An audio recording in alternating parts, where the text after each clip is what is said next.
2026년이 시작되었습니다. 이제 딱 열흘이 지났는데요. 우리가 새해를 맞이하면 또 한 해가 바뀌다 보면 우리 마음 가운데 그러한 생각이 있어요. 어떠한 계획을 세워야 하지? 또 어떠한 삶의 변화가 일어나면 좋지라는 생각을 하면서 기도하고 간구하는 모습들이 우리 가운데 있습니다. 어떠한 기도와 간구들이 우리 가운데 있으세요? 저는 한 해를 시작하면서 하나님께 그 송구영신 예배 가운데에 그렇게 가장 먼저 기도했던 것 같아요. 하나님, 우리 유겸이, 유담이, 유은이, 유화 좀 안 아프게 해주세요. 그렇게 기도했던 것 같아요. 오늘 애들이 너무 아파가지고 계속 아픈 거예요. 뭐 감기가 한 달은 뭐 기본이고 그 이상 가는 것을 보면서 지금 저도 감기가 잔뜩 들었는데 감기가 안 나는 거예요. 그래서 하나님, 올해는 좀 애들 안 아프게 도와주세요. 병원 가는 거 너무 힘들어요. 그렇게 주님께 기도했던 기억이 있습니다. 그것은 이제 가족을 위한 기도이고요. 저 자신을 위해서는 좀 어떻게 주님께 기도하고 간구했냐면 시편 40편의 기도로 좀 주님께 간구하고 기도했습니다. 시편 40편의 말씀이 어떠한 말씀인지 저희가 먼저 좀 살펴봤으면 좋겠는데 1절부터 3절까지 있는 말씀이거든요. 1절부터 띄워주시면 좋을 것 같아요. 이거는 1절부터 3절까지 좀 길지만 그래도 이것이 어떠한 기도이고 간구인지를 생각하면서 같이 한번 읽어봤으면 좋겠습니다. 내가 간절히 주님을 기다렸더니 주님께서 나를 굽어보시고 나의 울부짖음을 들어주셨네. 주님께서 나를 멸망의 구덩이에서 건져주시고 진흙탕에서 나를 건져주셨네. 내가 반석을 딛고 서게 해주시고 내 걸음을 안전하게 해주셨네. 주님께서 나의 입에 새 노래를 우리 하나님께 드릴 찬송을 담아주셨기에 수많은 사람들이 나를 보고 두려운 마음으로 주님을 의지하네. 아멘. 이 말씀은 어떠한 말씀이냐면요, 시편 기자가 얘기하는 겁니다. 우리들의 인생 가운데 수많은 인생의 노래들이 존재한다. 애통의 노래도 있고 기쁨의 노래도 있고 때로는 절망과 좌절과 낙심의 노래들도 있다. 하지만 주님께서 우리 인생 가운데 찾아와 주시면 그 우리들의 수많은 인생의 노래들이 새 노래로 바뀌어진다. 근데 그 새 노래는 무엇이냐면 하나님을 향한 감사의 노래, 찬송의 노래, 희락의 노래로 바뀌어진다라는 것이 시편 40편의 첫 번째 구절의 고백입니다. 저는 그렇게 한 해를 시작했어요. 하나님, 저의 인생 가운데 수많은 노래들이 있습니다. 때로는 기쁨의 노래도 있지만 낙심의 노래도 있고 절망의 노래도 있고 좌절의 노래도 있습니다. 그러나 주님께서 나의 인생 가운데의 인도자 되어주셔서 그 모든 노래들을 새 노래로 바꿔주십시오. 그렇게 2026년을 시작했습니다. 동일한 말씀의 선포로 오늘 한 해를 또 오늘 말씀을 시작했으면 좋겠습니다. 우리 인생 가운데 수많은 노래가 있겠지만 그 모든 노래들이 주님을 통하여서 새 노래가 되어질 줄을 믿습니다. 그러한 은혜가 우리 공동체 가운데 있기를 진심으로 축복합니다. 아멘. 오늘 우리가 함께 살펴볼 말씀은요, 요나서 말씀이에요. 요나서는 아마 성경으로 읽어보시지는 않았을지라도 한 번쯤은 들어봤을 것 같아요. 주님께 좀 불순종했던 이야기, 우리가 고래라고 표현하는데 큰 물고기 안에 들어갔던 이야기, 니느웨를 향하여서 하나님의 말씀을 선포했던 이야기 등등 우리는 요나에 대한 이야기를 익히 알고 있습니다. 저도 요나서를 가지고 여러 차례 설교를 했기 때문에 어느 정도 요나서에 대한 전 이해는 가지고 있었어요. 근데 요나서를 생각해 보면 제 마음 가운데에 가장 떠오르는 이야기가 있는데 그것은 무엇이냐면 우리 아동부 친구들하고 요나서를 묵상하면서 우리가 한번 요나라는 이름을 가지고 이행시를 줘보자라는 시간을 가졌어요. 작년 말이었는데 근데 애들이 엄청 잘하는 거예요. 요나라는 이행시로. 한번 요나로 운을 띄워봐 주시면 제가 기억에 남는 이행시 2개를 한번 읊어봐 드릴게요. 한번 운을 띄워봐 주세요. 요나에게 하나님이 말씀하셨다. 나 좀 봐줄 수 없겠니? 이게 우리 아이들의 고백인 거예요. 엄청나죠? 하나 더 있는데 한번 다시 운 띄워봐 주세요. 요나는 나밖에 모른다. 이게 우리 아이들이 요나서를 묵상하고 요나서를 이렇게 정리하면 좋을 것 같아요 라고 이행시를 진 겁니다. 맞습니다. 요나는 이런 인물이에요. 하나님께서 아무리 말씀하셔도 나밖에 몰랐어요. 내 말에 기울이지 하나님의 말씀에 귀 기울이지 않았던 인물이 바로 요나입니다. 참 요나라는 인물은 재미있는데 하나님의 사람이었죠. 하나님의 선지자였습니다. 하나님의 말씀을 선포하는 대언자였습니다. 하지만 그 마음 가운데 중심은 하나님의 말씀이 아니라 늘 자기 자신이었다라고 성경에서는 증언하고 있다라는 것이죠. 그렇기 때문에 우리가 요나서를 묵상하면서 어떠한 것을 발견해 볼 수 있냐면 하나님을 믿지만 하나님의 사람이라고 불려지지만 여전히 자신의 생각대로 자신의 마음대로 내가 기준이 되어서 살아가면 어떠한 일이 발생하겠구나라는 것을 우리는 요나서 말씀을 통해서 발견할 수 있다라는 것이죠. 오늘은 그 말씀을 한번 성경을 통해서 살펴봤으면 좋겠는데요. 그 요나서를 묵상하다 보면 요나가 정말 자기밖에 몰랐구나, 자기만 생각하면서 살았구나라는 것을 바로 첫 번째 구절을 통해서도 알 수 있습니다. 요나서 1장 2절의 말씀인데요. 네, 앞에 있는 말씀 함께 읽어보도록 하겠습니다. 너는 일어나 저 큰 성읍 상달되었음이니라 하시니라. 아멘. 제가 예전에 말씀을 많이 묵상해 봤지만 오늘처럼 요나서 1장 2절이 눈에 확 들어왔던 적은 없었어요. 근데 그 중에서도 가장 제 눈에 들어왔던 한 단어가 있었는데 그 단어는 무엇이었냐면 아마 아까 읽으실 때 빨간색 글씨를 확인해 보셨을 터인데 바로 이 표현입니다. 너는 일어나 저 큰 성읍 니느웨로 가라. 주님의 말씀인 거예요. 그러니까 니느웨를 표현하는데 어떠한 수식어가 붙냐면 요나서에 이러한 표현이 붙는 겁니다. 저 큰 성읍 니느웨로 가라라고 주님께서 말씀하고 계신 거예요. 근데 이것은 단순히 1장 2절에만 등장하는 것이 아니라 3장에도 4장에도 하나님께서 요나를 향해서 니느웨로 가라라고 말씀하시는 그 모든 구절마다 그 수식어가 붙게 되어지는데 3장 2절에 일어나 저 큰 성읍 니느웨로 가서라고 주님 말씀하십니다. 3장 4절에 연이어서 주님께서 이렇게 말씀하시는데 하나님 앞에서 큰 성읍이더라. 니느웨를 지칭하는 것이죠. 그리고 4장 11절에 요나와 대담하는 그 장면을 통해서 주님께서 말씀하시는데 이 큰 성읍 니느웨라고 주님께서 말씀하셨다는 것입니다. 그래서 처음엔 저는 그런 생각이 들었어요. 아, 니느웨가 크긴 컸구나. 주님께서 그렇게 큰 성읍이라고 말씀하시는 거 보니까. 근데 그렇게 묵상하다 보니까 이것을 의도적으로 반복하시는 분명한 이유가 있겠는데 무슨 의도일까라는 것을 생각해 보다가 앞서 3장 3절의 말씀을 본 거예요. 3장 3절에 이렇게 표현하고 있습니다.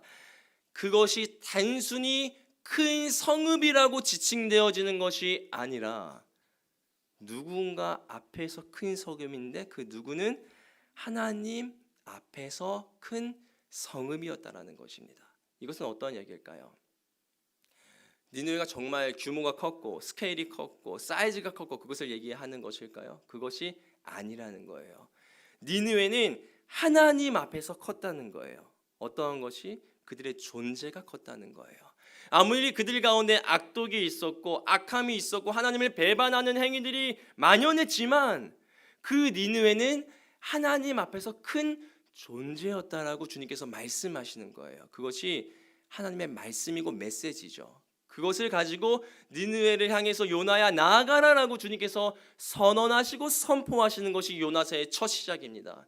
근데 참 아이러니하고 참 재밌는 것은 하나님의 사람이라고 불리는 요나는 니느웨를 무엇이라고 불렀냐면 이렇게 표현합니다. 3장 4절과 4장 5절 말씀이 이렇게 얘기하는데 요나가 그 성읍에 들어가서라고 니느웨를 지칭합니다. 큰 성이라고 얘기하지 않아요.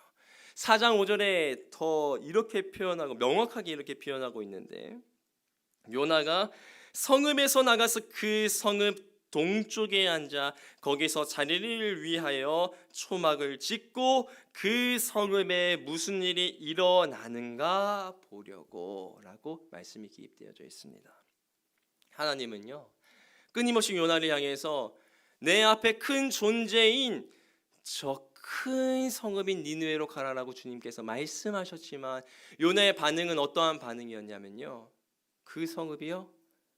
그 악독이 만연한 그 성읍이요, 그 심판을 받아 합당한 그 성읍이요, 이제 망하기만 기다려야 되는 그 성읍이요, 주님, 제가 그 성읍으로 나아가면 되겠습니까? 라고 하나님의 말씀이 기준이 아니라 자신의 생각, 자신의 가치가 기준이 되어서 살아갔던 모습이 요나의 모습이었다라고 성경은 증언하고 있다라는 것입니다. 이것은 단순히 구절의 표현 같고 한 단어의 이야기 같지만 요나의 삶의 모습을 보여주는 거예요. 아무리 하나님께서 말씀하셨고 아무리 하나님께서 끊임없이 명령하셨고 선포하셨지만 그 하나님의 말씀이 중요한 것이 아니라 자신의 생각과 자신의 마음이 중요했다라는 것을 우리는 요나서 이 본문을 통해서, 이 표현들을 통해서 확인해 볼 수 있다라는 것입니다. 근데 그렇다면 한번 생각해 볼 필요가 있어요. 그렇게 요나가 하나님이 말씀하셨음에도 불구하고 자신의 생각대로 살아갔는데, 그렇게 살아가면 무슨 문제가 있을까?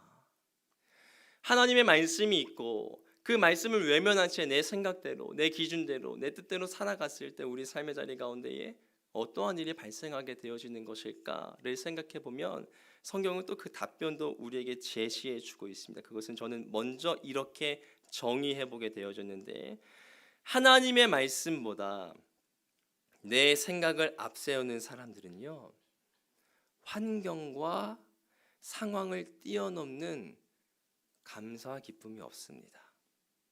다시 한 번만 정리해 보겠습니다.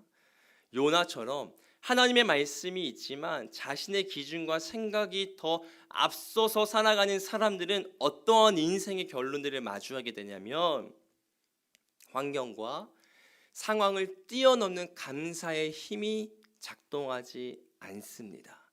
저는 그 구절을 어디서 확인해 보게 되어지냐면 요나서 3장 10절과 4장 1절의 말씀인데, 요나서 3장 10절의 말씀 한번 같이 읽어보도록 하겠습니다. 하나님이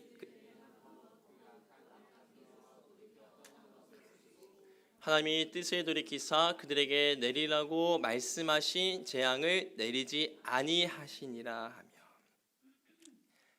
바로 이 순간 우리가 어떻게 표현되어질 수 있냐면 천국 잔치 시간입니다.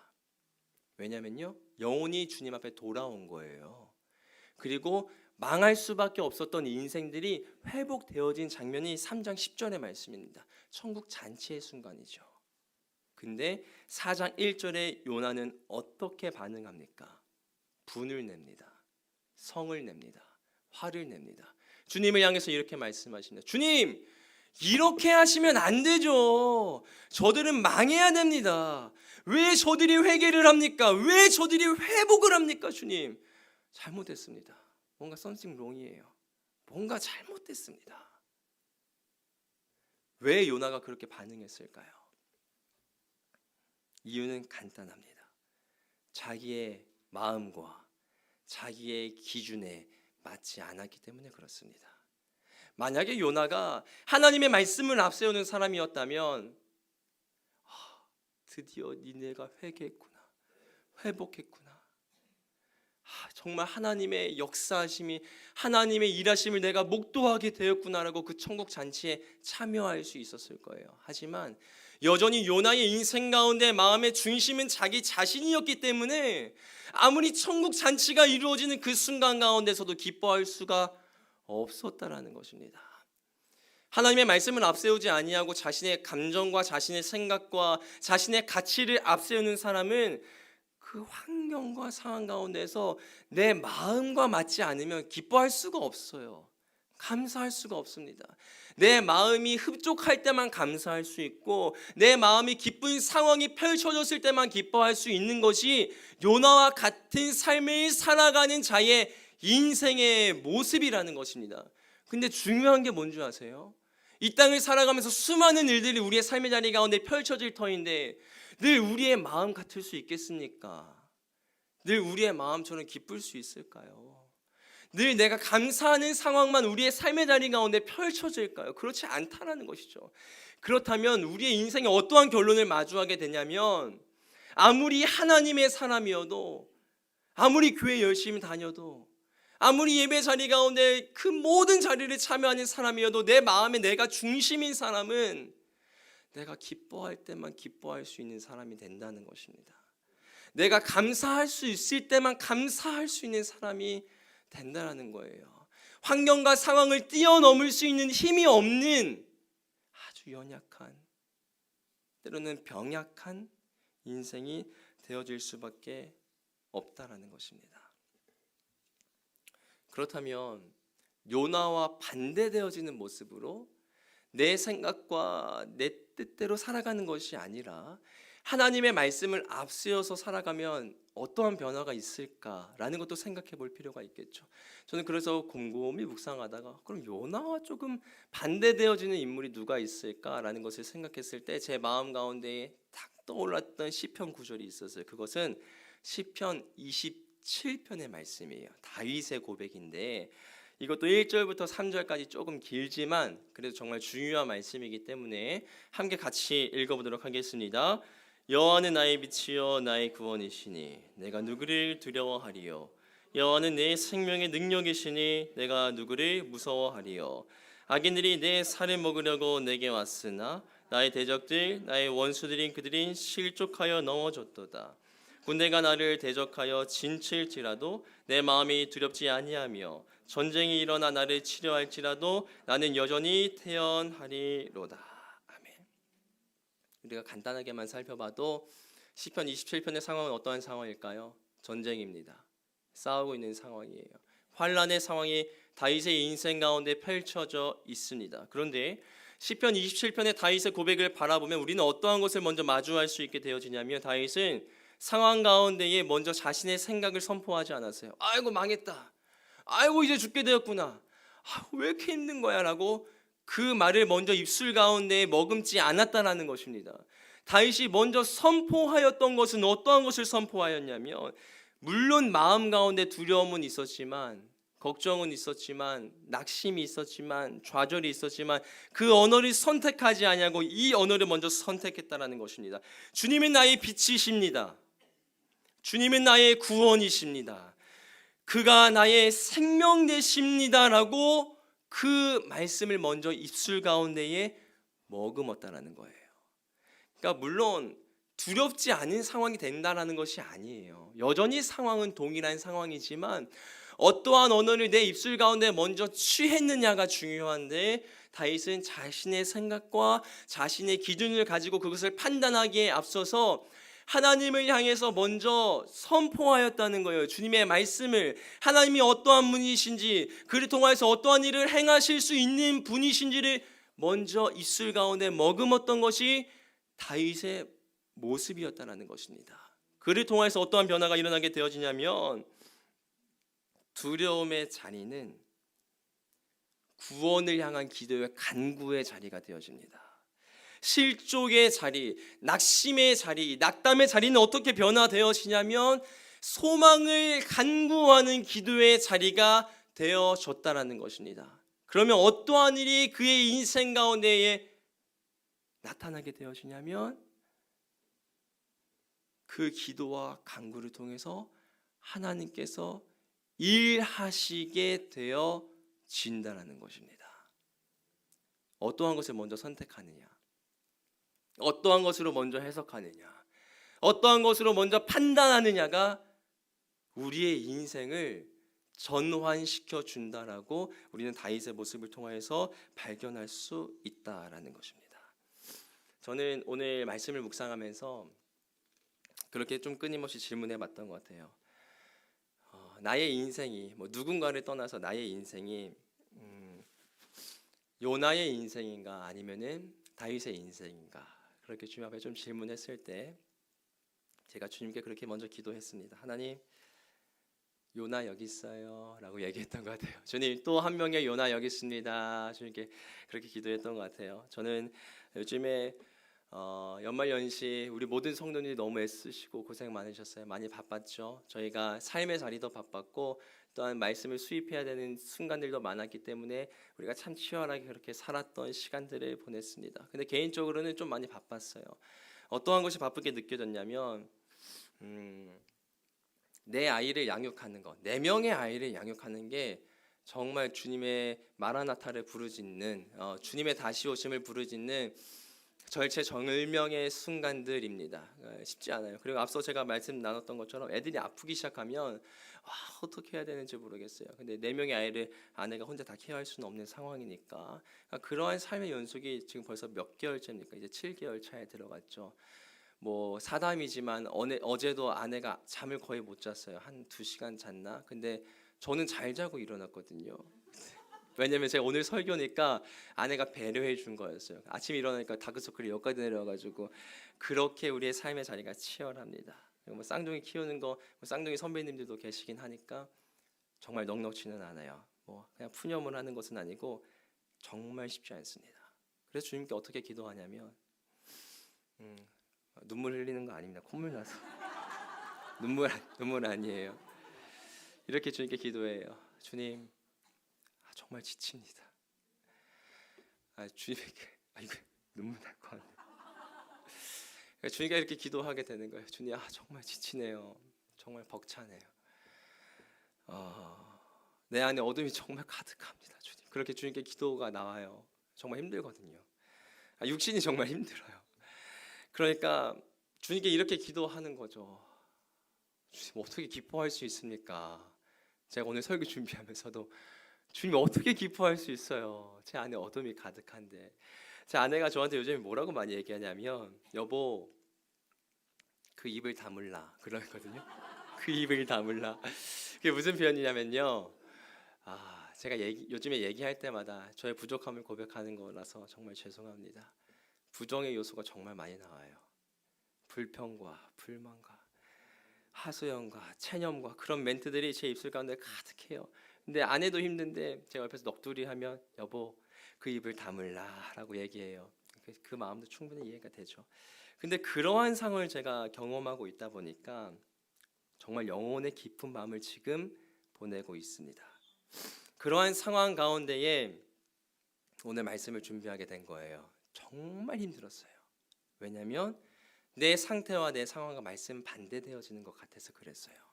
그래서 하나님께 이렇게 기도했어요. 하나님, 다윗처럼 나의 생각과 나의 마음과 나의 판단으로 인생을 해석하지 않고 하나님의 말씀으로 해석하고 판단하고 선포하면 정말 절망 가운데서 살아날 수 있는 힘이 생깁니까? 주님, 정말 제가 설교를 준비하고는 있지만 이거 맞아요, 주님? 이거 맞는 거예요? 정말 내 인생 가운데에 주님의 말씀을 먼저 머금고 그것을 선포하면 새 힘 돋는 거 맞습니까? 사실 설교에 대한 원고 탈고는 한 목요일 정도 다 끝났거든요. 근데 목요일 저녁부터 주님과 이거 가지고 씨름하는 거예요. 주님, 이거 맞습니까? 정말 다윗처럼 하나님의 말씀 내 입술 가운데 먹으면서 선포하고 선언하면서 살아가면 우리들의 인생 가운데 여전히 어둠이 가득한 것 같은 그 삶의 자리 가운데에 한 줄기 빛이 비춰지는 거 맞습니까, 주님? 그렇게 기도를 계속했어요. 이해가 안 되니까. 내 삶에서조차도 이해가 안 되는데 어떻게 설교하겠습니까? 이게 맞다고, 이게 진리라고 어떻게 설교할 수 있겠어요? 근데 주님께서 한 가지 말씀을 저에게 떠오르게 해주셨어요. 제가 그것을 붙잡게 됐는데 여호수아 1장 8절의 말씀입니다. 여호수아 1장 8절의 말씀 한번 같이 읽어보겠습니다. 이 율법책을 내 입에서 떠나지 말게 하며 주야로 그것을 묵상하여 그 안에 기록된 대로 다 지켜 행하라. 그리하면 내 길이 평탄하게 될 것이며 내가 형통하리라. 아멘. 주님께서 뭐라 말씀하시냐면요, 하나님의 말씀이 네 입술 가운데 떠나지 않으면, 그리고 주야로 묵상하다라는 표현이 있는데 묵상이 뭔지 아세요? 하가다이거든요. 원어로 하가다. 근데 하가다라는 뜻은 이렇게 번역됩니다. 사자가 으르렁거리듯이 입술 가운데 말씀이 계속해서 머금고 있는 상태를 하가다라고 표현하는 거예요. 근데 주님 뭐라고 말씀하시냐면 하나님의 말씀이 너의 입술 가운데 떠나지 않고 주야로 날마다 그것을 네가 입술 가운데 머금을 수 있다면 내 길이 평탄하게 될 것이다.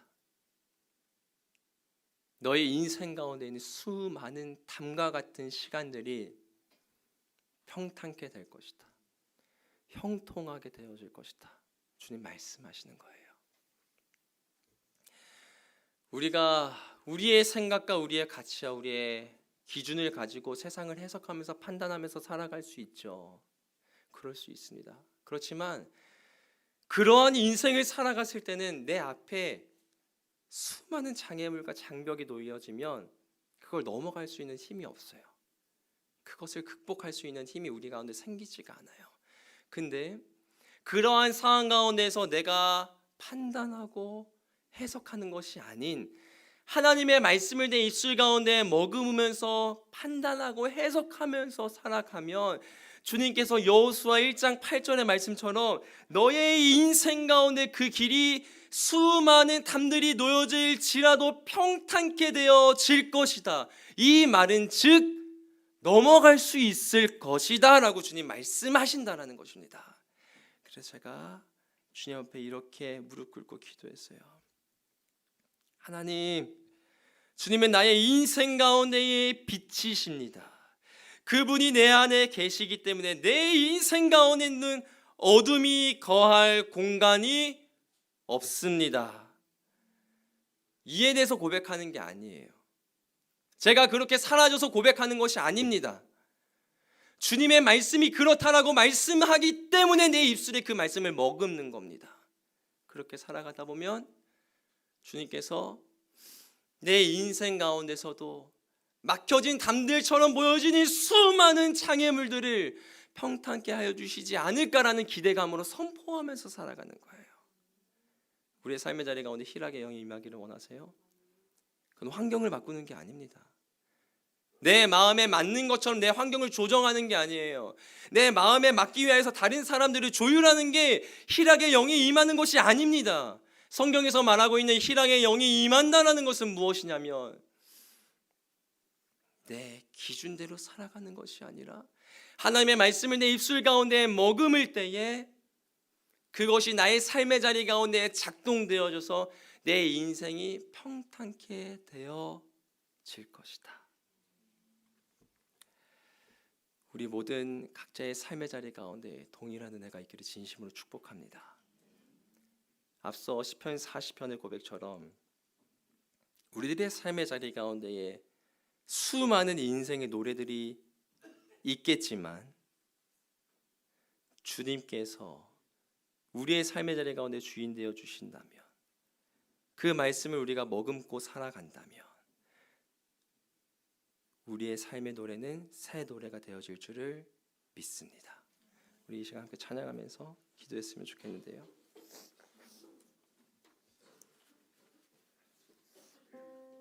시편 40편의 고백으로 찬양하며 나아갔으면 좋겠습니다. 하나님의 음성을 듣고자 기도하면 주님께서 들어주시고 말씀하여 주실 줄을 믿습니다. 하나님의 음성을 하나님의 음성을 듣고자 기도하면 귀를 기울이고 나의 기도를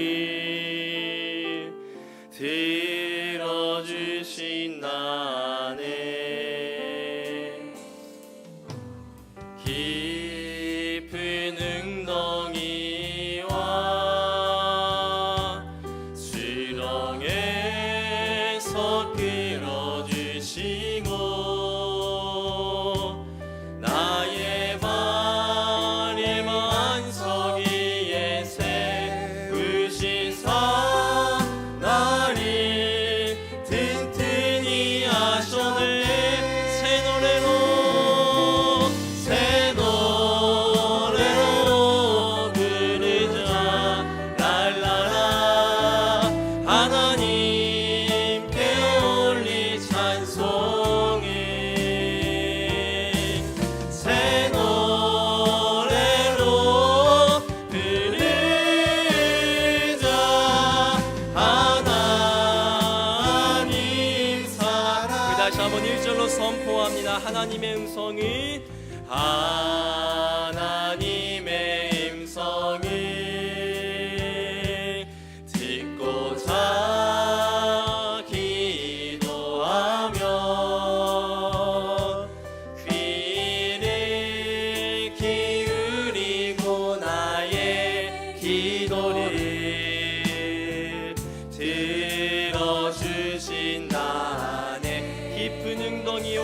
수렁에서 깊은 웅덩이와 수렁에서 끌어주시고 나의 발을 반석위에 세우시사 나를 튼튼히 하셨네. 새 노래로 부르자 랄라라. 하나님께 올린 찬송을 아멘. 그리 행하여 주신 주 찬양합니다.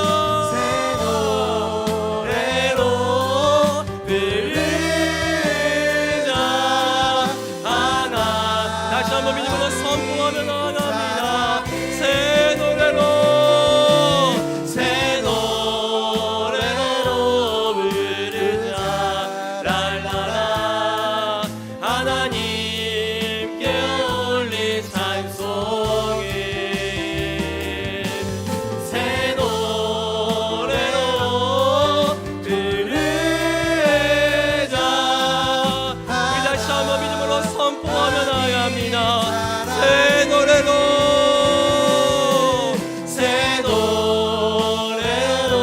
부르자 랄라라.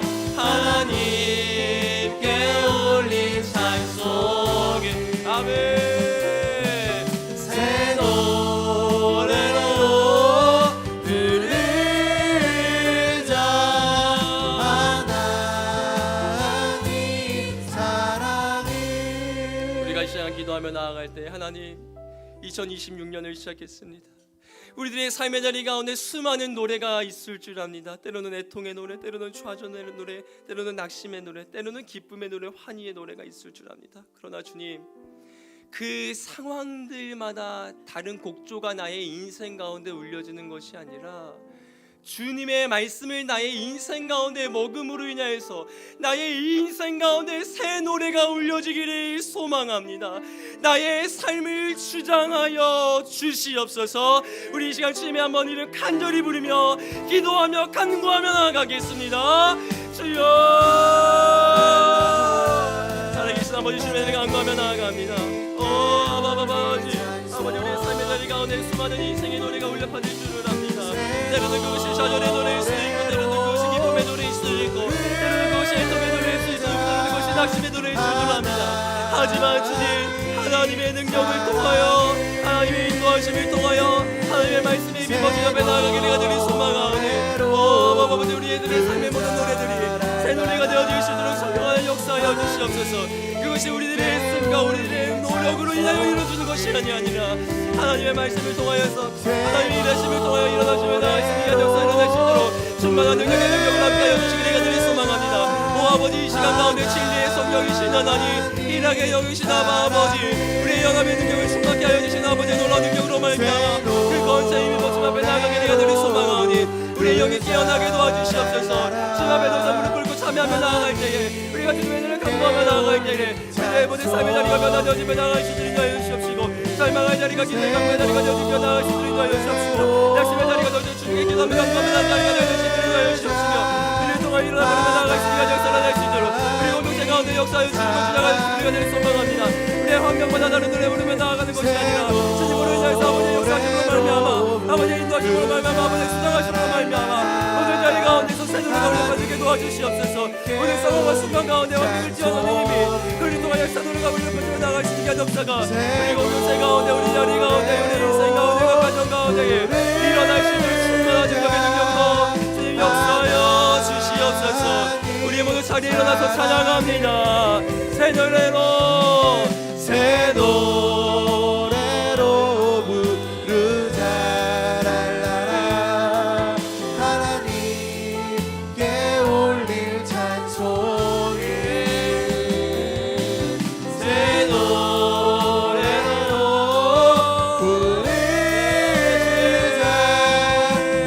다시 한번 우리의 사랑을 받으실 주님께 새 노래로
인생 가운데 수많은 노래들이 있죠.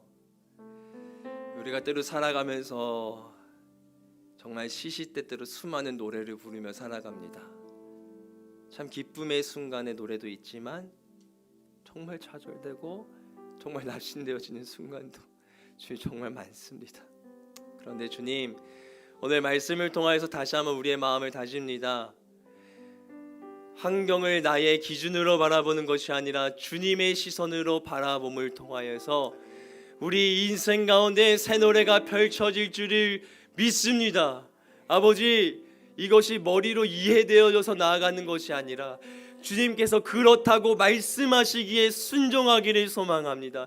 우리에게 믿음의 담력이 있게 도와주시고 그 일을 통하여서 환경을 뛰어넘을 수 있는 힘이, 환경을 넘어서 새 노래를 부르며 나아갈 수 있는 담력이 각자의 인생 가운데, 각자의 가정 가운데에, 행원교회 가운데에 있을지어다. 아버지의 충만한 놀라운 능력을 통하여 새 노래가 울려 퍼지는 인생 될 수 있도록 성령 하나님 주장하여 주시옵소서. 하나님, 우리가 작은 정성 모아서 하나님께 헌금 올려드립니다. 이 헌금의 고백은 하나님이 우리 인생의 주인이시라는 고백입니다. 그렇기에 이 헌금이 사용되어지는 모든 순간도 하나님의 주인 되심이 드러나지는 순간이 되어야만 합니다. 그렇게 모든 것을 하나님께서 주장하여 주시옵소서. 이제는 우리 주 예수 그리스도의 은혜와 하나님의 사랑과 성령의 사귐의 역사가 다시금 새 노래를 부르기를 간절히 소망하는 주의 자녀들 머리 가운데 있기를 간절히 축원하옵나이다. 아멘.